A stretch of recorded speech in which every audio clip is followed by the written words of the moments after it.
안녕하세요 여러분. 박세니 마인드 코칭 대표 박세니 선생님입니다. 오늘은 적성에 관한 이야기를 해드릴까 합니다. 굉장히 중요한 내용일 테니까 잘 들어주시고 도움이 많이 되시길 빕니다. 일단 학부형들 그리고 학생들 모두가 적성에 대한 고민이 많습니다. 내 아이의 적성은 어떤 게 좋을까 빨리 그걸 알고 싶어 하죠.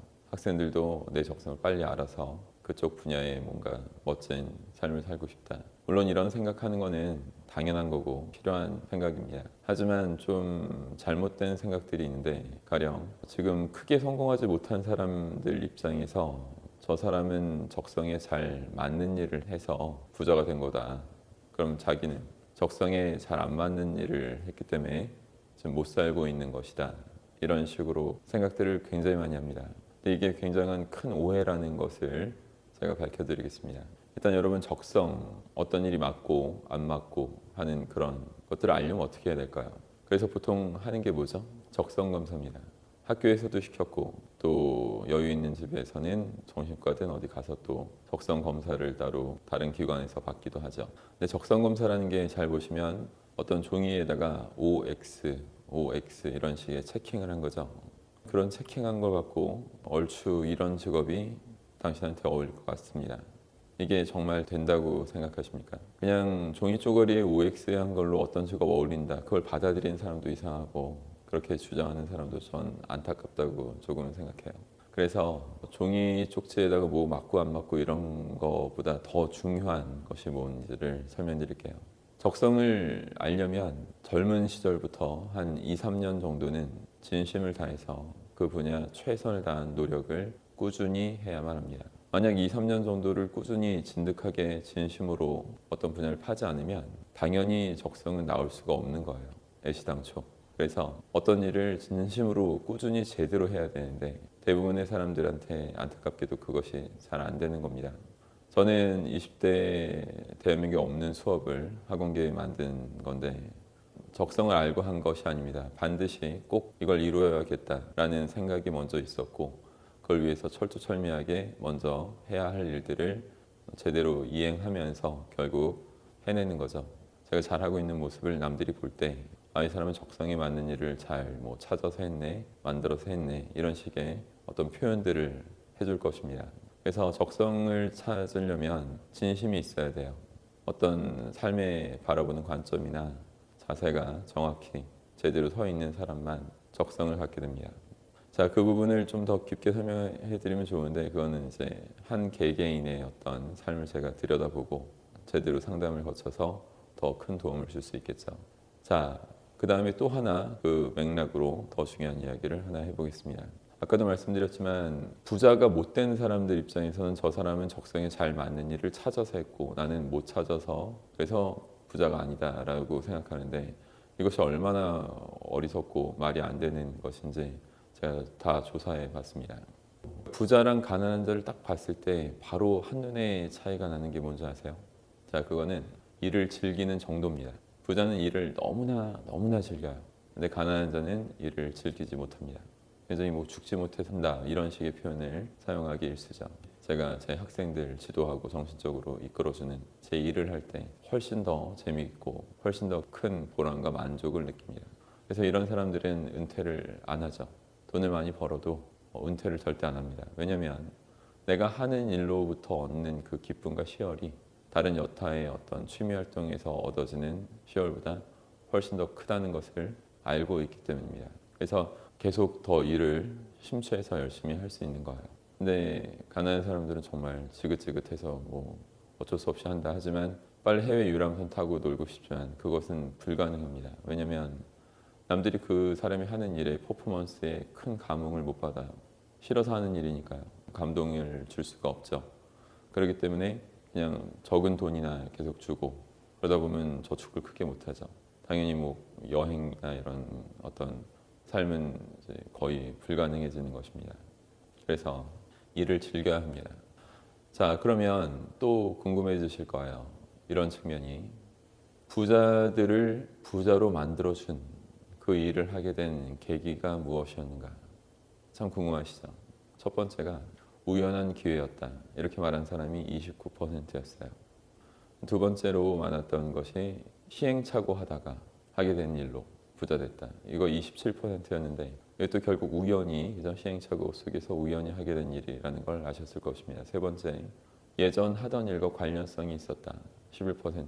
이것도 우연히 그죠? 하던 일과 관련성이 있는 일을 하게 된 거죠. 네 번째로 어떤 상사가 놓친 기회를 내가 잡게 됐다. 자, 이것도 우연이라는 거 아시겠죠? 결국 여러분 우연히 하게 된 일을 재밌게 즐기면서 할 수 있었던 자가 부자가 된 것입니다.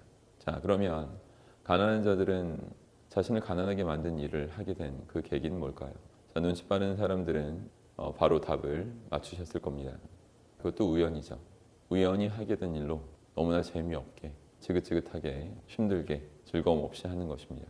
그래서 가난하게 됩니다. 자, 그럼 여러분, 왜 학생들이 수능 시험을 볼까요? 우연히 보는 겁니다. 수능을 만든 게 학생이 아니겠죠. 자, 왜 대학에 갑니까? 그것도 우연히 가는 거예요. 그걸 대학 가라는 주변 사람들이 있었고 밀어주는 부모님도 계셨고. 왜 창업을 할까요? 그것도 우연한 기회에 어떤 동기부여가 돼서 창업도 우연히 하게 되거나 취직도 우연히 그 영역에 우연히 뛰어들게 됩니다. 자, 이렇게 모든 게 우연히 대체적으로 벌어질 텐데 이런 부분에서 누구는 재밌게 할 수 있고 누구는 재미없게 하는 것뿐입니다. 자, 그러면 여기서 아주 너무나 중차대한 질문을 던져드릴게요. 그럼 같은 일을 하더라도 누군 재밌게 해서 부자 되고 누군 재미없게 해서 가난해지는 게 분명하니까 그럼 중요한 질문이란 같은 일을 하더라도 일에 대한 재미를 결정짓는 요소가 무엇입니까? 라고 물어본다면 이 대답에 대해서 완전히 제대로 설명할 수 있는 지식을 갖춘 사람이 있고 그냥 잘 모르면서 혹은 아예 생각을 안 했거나 아니면 그냥 대충 안다라고 생각하면서 흘러가는 사람도 있겠죠. 누가 더 성공하겠습니까? 이런 부분이 바로 인생을 가르고 빈부격차를 갖게 하는 주된 생각 중에 하나입니다. 자, 일단 정답을 말씀드리기 전에 정답을 아무리 제가 말씀드린다고 할지라도 이런 부분에 대한 정신이 강력하게 구체화되고 확고부동하게 되는 것은 시간이 반드시 걸립니다. 그리고 그렇게 멋있게 사는 사람들한테 제대로 피드백을 받아야지만 근본적으로 될 것입니다. 하지만 이왕 말씀 나온 김에 정답은 알려드릴게요. 자, 같은 일을 하더라도 일에 대한 재미를 결정짓는 요소는 사전에 얼마나 철저하게 제대로 된 준비를 거친 후에 경험했는가가 결정한다는 것입니다. 여러분 이해되셨어요? 그냥 평범한 인터넷 게임을 할지라도 최소한의 조작법을 먼저 숙지를 한 뒤에 경험한 사람이 재미를 느끼겠죠. 자, 그거 완전히 똑같습니다. 우리 인생을 살 때도 인생에서 가장 중요한 법칙, 가장 명심해야 되는 어떤 진리들을 먼저 사전에 철저히 제대로 숙지하고 제대로 체화시킨 뒤에 경험을 하는 사람들은 모든 게 다 잘 풀리고 너무나 재밌고 신나겠죠. 그래서 그 과정 중에 돈이 막 억대로 최소한 이렇게 따라오게 되는 것입니다. 근데 사전에 철저히 제대로 준비를 거치지 않고 어떤 걸 뭘 할 수 있을까요? 어떤 누구도 그렇게 준비를 철저히 하지 않으면 절대로 될 수가 없는 것이죠. 자, 그러면 재미를 결정짓는 주체가 누굴까요? 자, 바로 나죠. 나 자신이 재미를 결정짓는 주체가 됩니다. 근데 대부분의 사람들이 이 사실을 잘 모르고 망각하고 삽니다. 남들한테 물어봐요. 이거 재밌는 거예요? 재미없는 거예요? 자, 이런 질문을 하는 게 아니죠. 정말 재밌게 하는 사람한테 어떻게 더 재밌게 할 수 있느냐고 그런 어떤 비법을 묻는 거는 현명한 질문이고 행동이겠지만 재미없게 사는 사람들한테 그죠? 이게 재밌어요? 재미없어요? 묻는다면 다 재미없다고 할 것이고 그걸 똑같이 배울 심정 아니라면 그건 굉장히 어리석은 질문이 됩니다. 그래서 모든 것이 다 재밌다라고 생각하시고 진심을 다해서 최선을 다하는 것 그런 자세를 부디 어렸을 때부터 키워야 됩니다. 지금 이 영상을 학생들이 본다면 또 명심해서 공부를 재밌게 하십시오. 아, 수학 재미없어, 영어 재미없어. 그런 거는 안타까운 존재예요. 철저히 제대로 준비를 거친 다음에 경험하죠.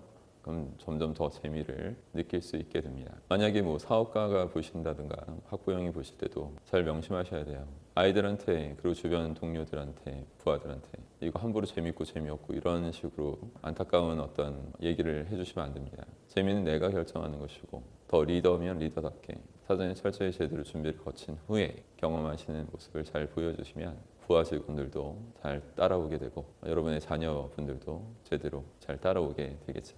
다시 말씀드리지만 이 부분은 뼈대만 말씀드린 거고 이 부분이 제대로 무의식에 이렇게 용해되어서 제대로 활용할 수 있는 그런 교육은 좀 더 복잡하고 신경 써야 되는 그런 과정들이 필요하게 됩니다. 어쨌든 크게 도움 되셨기를 바라고 다음에 또 뵙겠습니다. 고맙습니다.